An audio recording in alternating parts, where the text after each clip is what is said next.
Sorry sir, সরির মায়ের আমি লড়াই। আজকে আপনাদেরকে নিয়ে যাচ্ছি এমন একটি দেশে, যে দেশের ইতিহাসের শেষ পাতা আজও পর্যন্ত লেখা হয়নি।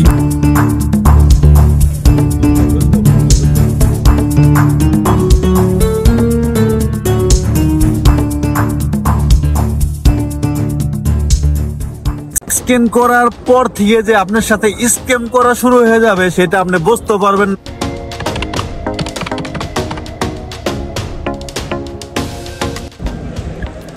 হ্যালো, আসসালামু আলাইকুম গাইস, আমি এলেন আছি আপনাদের সাথে।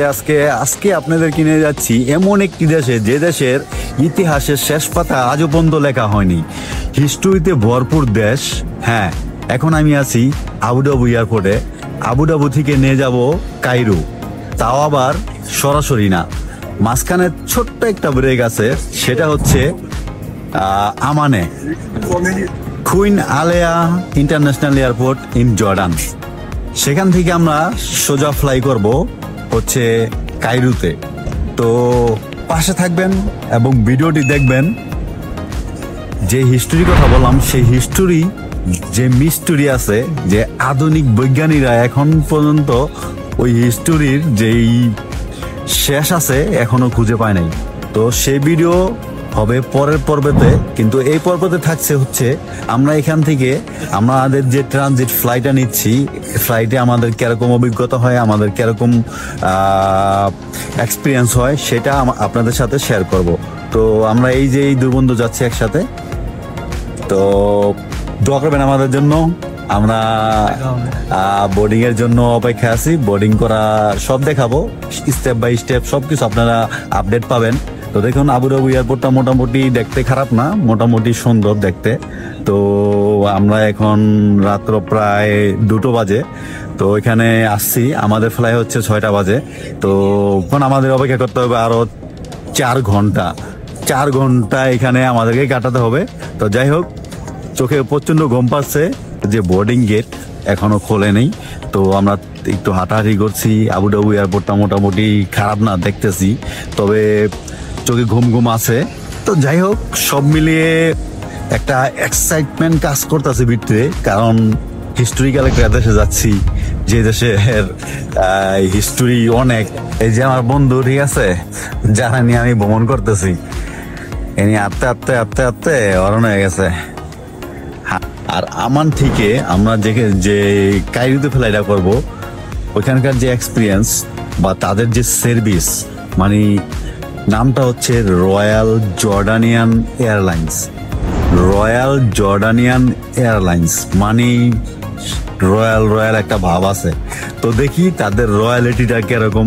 তো সেই রয়্যালিটি জানার জন্য অবশ্যই ভিডিওটি শেষ পর্যন্ত দেখবেন এবং বন্ধুদেরকেও দেখার সুযোগ করে দিবেন। Okay guys, finally ready for checking. Royal Jordanian এয়ারলাইন্সের কাউন্টারগুলো যতটা রয়্যাল না, ওনারা আমাদেরকে দেখার পরে তার চেয়ে বেশি রয়্যাল হয়ে গেল। কারণ আমাদের দুজন মিলে চেকিং ব্যাগ ছিল একটি, তাও আবার জাস্ট 10 কিলো। সেটা দেখি তারা অবাক, কারণ এজ এ বাঙালি এত কম ব্যাগে ট্রাভেল কম লোকই করে থাকে। সো আমরা বোর্ডিং পাস দেওয়ার পরে আমরা ভিতরে ঢুকে গেলাম ইমিগ্রেশন ক্রস করে। তো এখন যাচ্ছি হচ্ছে আমাদের যেই এয়ারলাইন্স আছে, এয়ারলাইন্সের যেই গেট আছে, ওই গেটের দিকে আমরা যাচ্ছি এখন। তো এখন তো প্রায় সকাল 4টা 4:30টার মতো এখানে বাজে। তো এয়ারপোর্টটা হচ্ছে অনেকটা কোয়েট হয়ে গেছে, মানুষ কম দেখা যাচ্ছে। তো যাই হোক, দেখি রয়্যালিটিটা কিরকম। ভ্যালু দেয় না, মানে ভ্যালু দেয় না আর কি। পাসপোর্ট দেখলে আছে না, মানুষের পাসপোর্ট দেখলে লাগে যে ওরা বড় বড় চোখ করে তাকায়, যে কই থেকে এলো, কোন জঙ্গলে। আলে ভাই, উগান্ডার থেকে আইনে গা, ঠিক আছে, বাংলাদেশি পাসপোর্ট ভাই, ঠিক আছে। দুবাইতে একটা বিজনেস করতে আসি, ঠিক আছে, আমরা একটা বিজনেসম্যান। তারপর আঙ্গ দিকে এমনি তাকায় থাকার মানিটা কি, বুঝে দেখছে গ্রিন পাসপোর্ট, ঠিক আছে। তারপর যখন বিস্তারিত জিজ্ঞাসা করি, বলি, এক্সপ্লেন করি, তখন বলে গিয়া, ও স্যার, সরির মায়ের আমি লড়াই। মানে সরি বলার আগে তো তুমি বুঝবা নাকি কার ওয়েটটা কিরকম বা কি আসে, বিষয় আছে না একটা, মানে কি বলবো। তো যাই হোক, প্রথম থেকে একটু সমস্যা শুরু। তো যাই হোক, doesn't matter, stay happy. Stay tune.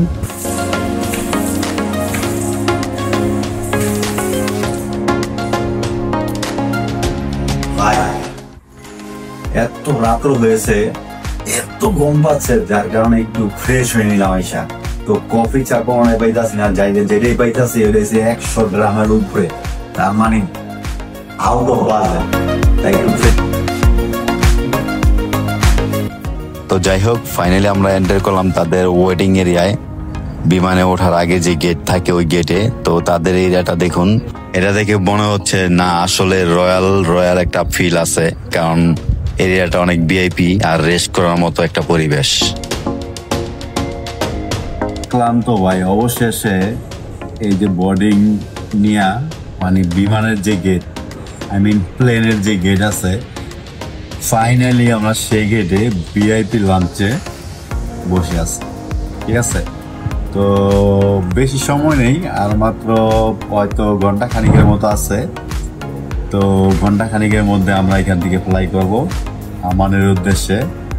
তো মিলছি প্লেনে ওঠার পরে।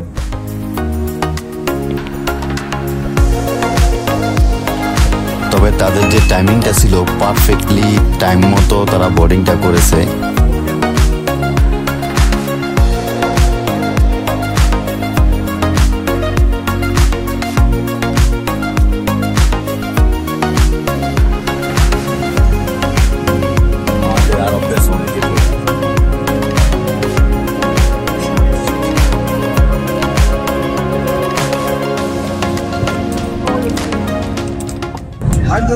সো গাইস, ফাইনালি আমরা প্লেনে চড়েছি এবং নিজেদের মন মতো সিটও পেয়েছি। তো সিটগুলো বেশ আরামদায়ক, কত আরামদায়ক মানে মোটামুটি যে আমাদের আছে না বাংলাদেশ বিমান, তার চাইতে মোটামুটি অনেকটা ভালো আছে। মানে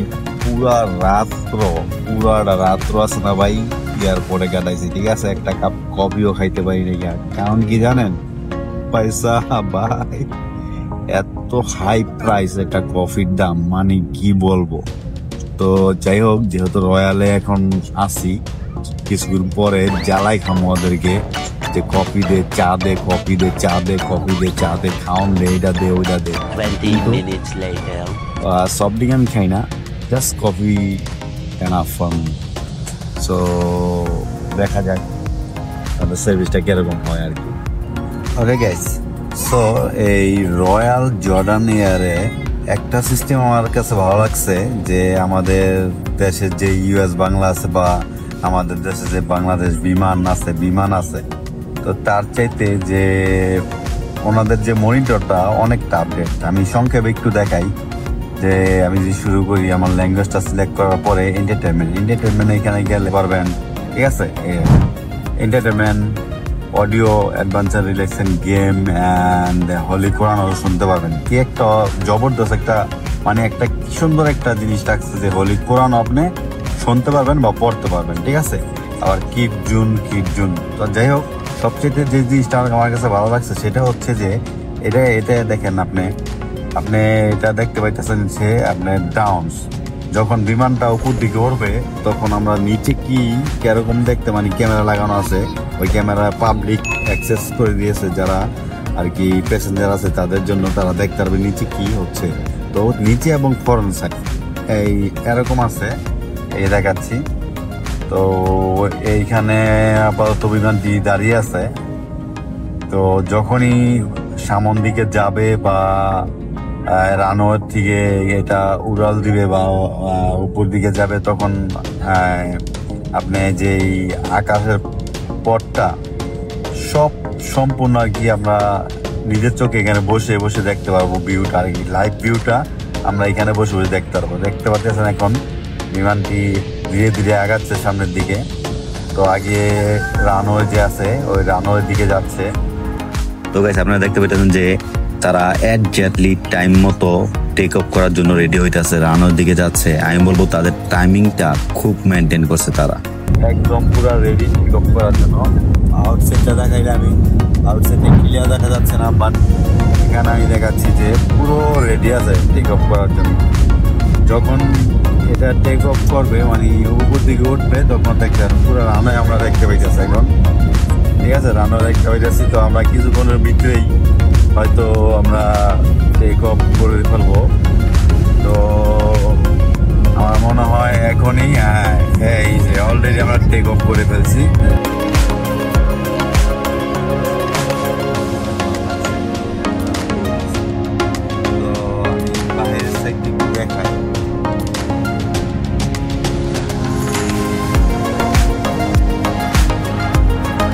সো ফাইনালি আমরা টেক অফ করলাম আবুধাবি থেকে।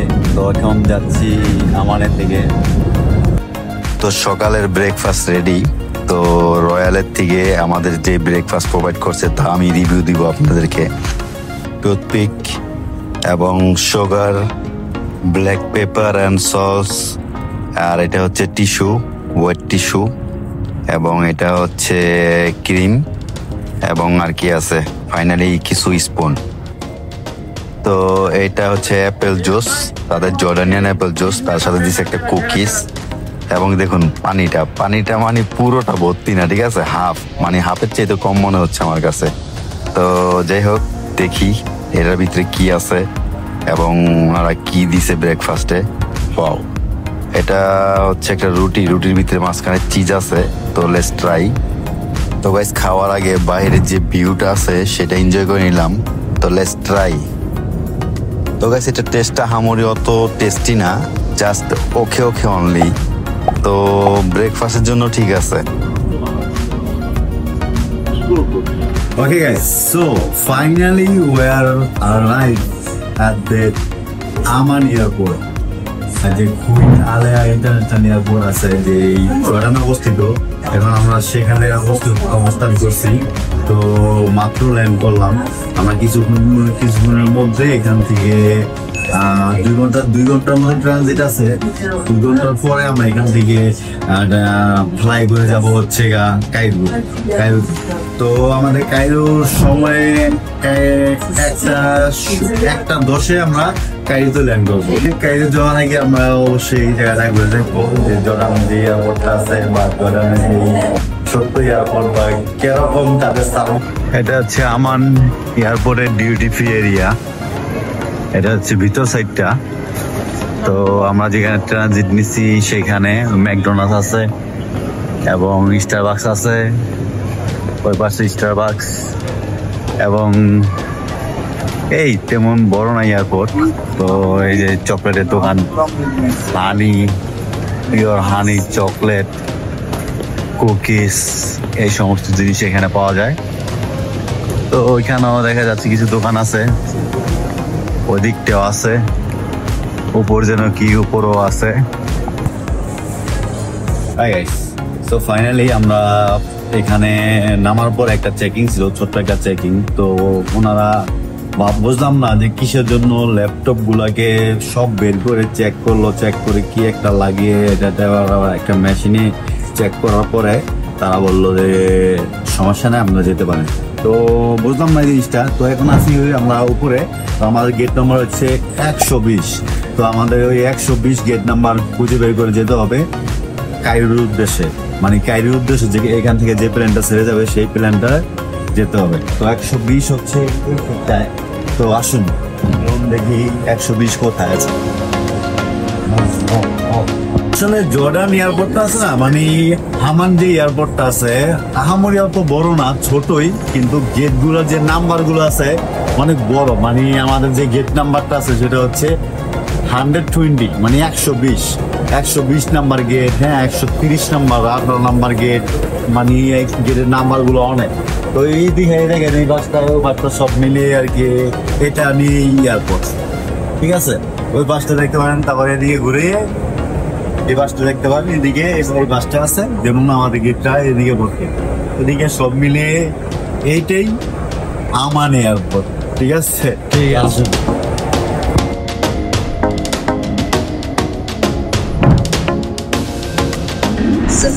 সো আমরা বেশিক্ষণ লাগে না আমাদের যেই গেট আছে 120 নাম্বার গেট, যে জর্ডান আমান এয়ারপোর্টে তো সেই গেট আমরা পেয়ে গেছি। তো বেশি টাইম নিয়ে না, এখানে মাত্র বের হয়ে একটু ভালো করে ঘুরে দেখার সময় পাই নাই, তো যা পারছি দেখাইছি। তো এখন হচ্ছে আমরা ভিতর দিকে যাচ্ছি। তো ভিতরে ঢোকার পরে যেই অভিজ্ঞতাটা সেটা শেয়ার করবো, ঠিক আছে? এই হচ্ছে এয়ারপোর্ট। এই আর আরেকটা কথা না বললেই নয়, কারণ যে জর্ডান এয়ারপোর্টটা আছে না, অনেক নিট অ্যান্ড ক্লিন। আমরা এখন আবার চড়তে যাচ্ছি এই যে জর্ডান এয়ারলাইন্স, সামনে যে দেখাও, এটা হচ্ছে যাবে ইজিপ্ট, ঠিক আছে? তো আমরা এখানে 2 ঘন্টা ট্রানজিট নেওয়ার পরে এখন ফাইনালি বোর্ডিং করলাম, মানে উঠতে যাচ্ছে এটাতে। তো জর্ডান এয়ারপোর্ট এখন এত বড় না, তাদের যে এয়ারলাইন গুলো আছে সবগুলো এই পাশেই, ওদিকে এদিকে আছে সবই মনে করেন যে জর্ডানিয়ান, আর ছোট ছোট বিমান। তবে সার্ভিস 10-এর ভিতরে আমি 8-7 দিব, এর চেয়ে বেশি না। তবে চলুন দেখা যাক। এমনি হচ্ছে সারা রাত ঘুমাসি নাই, ঠিক আছে? খুব টায়ার্ড লাগতেছে। দেখেন কিউ, ঠিক আছে? ওই হচ্ছে এয়ারলাইন্স, ওই তার ভাষা দেখা দিতেছে। তো গাইস ফাইনালি আমরা বোর্ডিং করলাম। বোর্ডিং করার পরে আমাদের যে পছন্দের সিট ছিল সেই সিট নিয়ে বসলাম, কিন্তু সিটগুলো তেমন আরামদায়ক না, মানে যে এত টায়ার্ড একটু ঘুম আসবো সেই ঘুম আসার মতো না।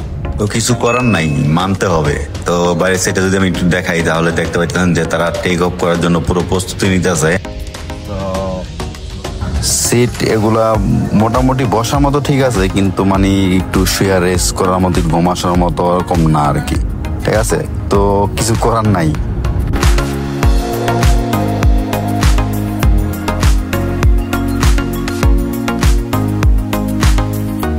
তো গাইস এই ভিউটা হচ্ছে পুরো আমান এয়ারপোর্টটা নিয়ে।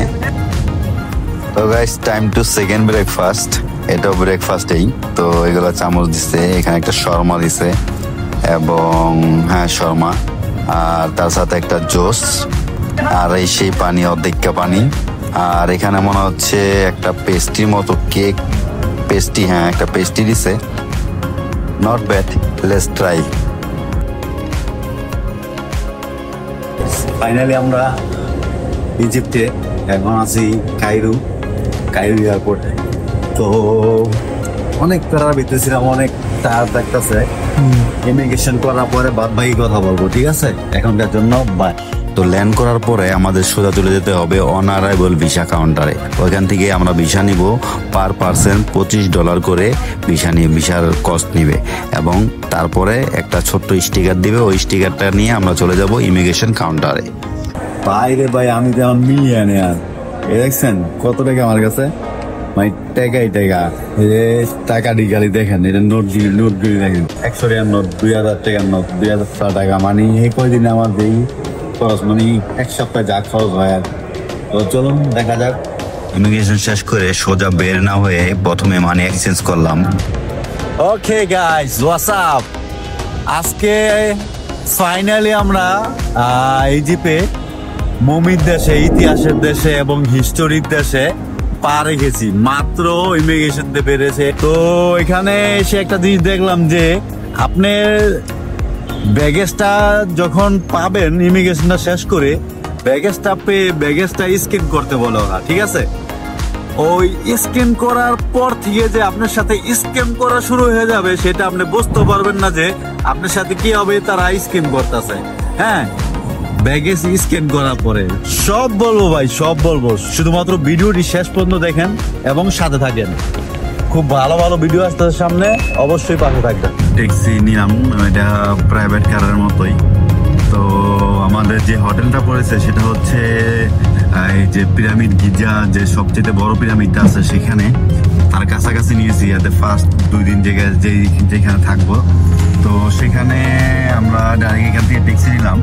তো এখানে তো বললাম এই যে আপনি স্ক্যান করে আসার পরে স্ক্যাম শুরু হয়ে যাবে আপনার সাথে। তো সেই যতটুকু বেঁচে চলা যায় আর কি। তো আমরা এখন ট্যাক্সিতে আছি, প্রায় এই 10 পাউন্ড 900 পাউন্ড থেকে আমরা ট্যাক্সি নিয়ে হোটেলের দিকে যাচ্ছি এখন। তো এয়ারপোর্ট থেকে যখন বেরোবেন তখন অনেক কোটটাই পরা লোক এসে বলবে স্যার ট্যাক্সি লাগবে ট্যাক্সি, তো তাদেরকে অ্যাভয়েড করবেন। আর যদি পারেন ওভারে বুকিং করতে দেয়, ওভার বুকিং করবেন, অনেক সাশ্রয়ী হবে। আর তা না করলে এখান থেকেই হতে পারে আপনার স্ক্যাম শুরু। এই গাইস, এখন মাত্র আমরা ট্যাক্সি থেকে নামলাম হোটেলের খোঁজে। তো এখানে এসে যা দেখলাম যে ইন্ডিয়া দিল্লিতে যে অবস্থা হয়, মানে ঘোড়ার গাড়ি, উটের গাড়ি, ঠিক আছে, উটের গাড়ি না মানে ঘোড়ার গাড়ি, তো এগুলো এখানে দেখা যাচ্ছে। তো আমরা ট্যাক্সি নিয়ে এসেছি, যে গাড়িটা নিয়ে আসছি, গাড়িটা এখানে ঢোকার মতো পরিবেশ নাই। দেখতে পাইতেছেন যে পেছনে এরকম একটা, এইখানকার পরিবেশটা ভালোই, কিন্তু যে আউটসাইড যে পরিবেশটা, মানে কি বলবো, ওটা বলার মতো না। তো জানি না হোটেলটার অবস্থা কিরকম, আর আশেপাশে যে দুর্গন্ধ, মানে যে ঘোড়া আছে না, এই দেখেন একটা ঘোড়ার গাড়ি রাখা, এই হচ্ছে একটা ঘোড়ার গাড়ি রাখা, এরকম মনে করেন দুর্গন্ধ। আর আমরা হোটেলের কাছে এসে গেছি অবশ্যই। তো আমরা দেখাবো সব, হোটেলও দেখাচ্ছি। Wait a minute, let's find me hotel first, then let me show you. Okay guys, এটা হচ্ছে আমাদের হোটেল। বাইরের সাইডটা দেখালাম না, ভিতর সাইডটা দেখলাম। ভিতর সাইডটা দেখে মনে হচ্ছে ভালোই হবে। তো যাই হোক, এখন বলি রয়্যাল এয়ার জর্ডানের কথা। যেরকম ভেবেছিলাম তাদের রয়্যালিটিটা অনেক রয়্যাল হবে, তাদের কাস্টমারদের সাথে অনেক রয়্যাল থাকবে, সো তেরকম কিছুই পাইনি। তো আমি বলবো তাদের যে রিভিউটা 10-এর ভিতরে 6 দিব আমি, তার চেয়ে বেশি দিব না। কারণ তাদের খাবারও তেমন ভালো ছিল না, এবং তাদের যে সার্ভিস ছিল, সার্ভিস মোটেও ভালো ছিল না। তো সবকিছু মিলিয়ে আমি তাদেরকে বলবো যে একটা এভারেজ এয়ারলাইন্স। ফাইনালি আমরা কায়রোতে আমাদের যে হোটেল বুকিং ছিল সেই হোটেলে এসে পৌঁছেছি। এই দেখতে পাইতেছেন আমার যে হোটেল। তো এই ভিডিওটা ছিল যে আবুধাবি থেকে আমান যাব, আমান থেকে কায়রোতে আসবো, কায়রো থেকে হোটেল, এ পর্যন্ত এই ভিডিওটা। এর পরবর্তী যে ভিডিওগুলো আসবে আরো বেশি ইন্টারেস্টিং হবে, হিস্টোরিক্যাল হবে এবং ইনফরমেটিভ হবে। প্রতিটা এপিসোড দেখতে বলবেন না।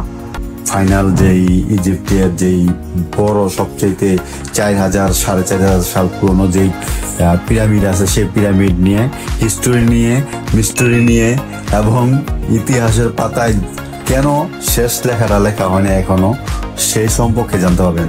তো এই পর্যন্ত আজকে বাই বাই। সাবস্ক্রাইব করে পাশে থাকবেন এবং ভিডিওটি প্রতিটা সিরিজ দেখবেন। See you soon.